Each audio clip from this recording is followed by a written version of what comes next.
So I was thinking today, I know it's against protocol, but here's a good question. Will they ban tubes? I'm talking about tubes for your tube amplifier. Will they ban them? Because they've pretty much banned incandescent light bulbs. I don't know if you guys have Lowe's in your neck of the woods, but we have Lowe's and Home Depot here.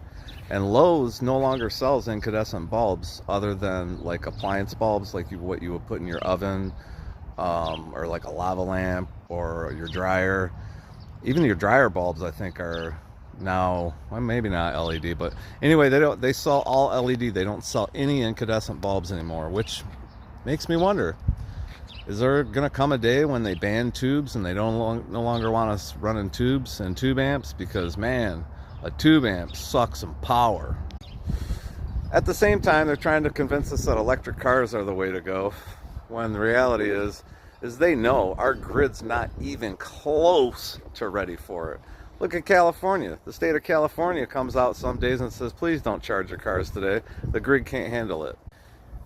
Here in the Detroit, Michigan area, they were going to shut down the coal-burning Edison plant. Last year it was scheduled to close in 2024. And that is the cleanest coal-burning energy plant in the entire world. Go look it up. It sits right on Lake Erie. It's in Monroe, Michigan. They had that scheduled to close until somebody said, hey, what are we going to replace it with? And somebody said, oh, we're going to replace it with wind and solar. The question then became, okay, so how many customers does wind and solar power in the state of Michigan? And when you go to that, you have to ask, well, if it were all running at the same time, which it never is, but if it were all running at the same time, it would service 170,000 customers. The Edison plant that they had scheduled to close services a fifth of the state. We also have a couple of nuclear power plants here, and really nuclear is the way to go. It's the best way to boil water. We haven't figured out a better way to boil water yet. But back to tubes and tube amps. Will there come a day when they say, we don't want tubes anymore? And you're certainly not going to replace a tube with a LED. You know, you can replace it with MOSFET and everything else they've done, these modeling amps.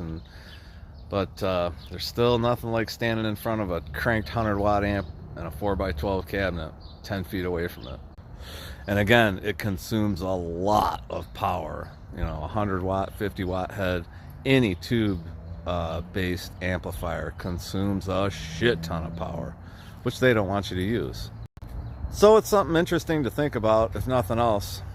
You know, they're gonna ban tubes on us now too? I don't know. There's always a way to get it.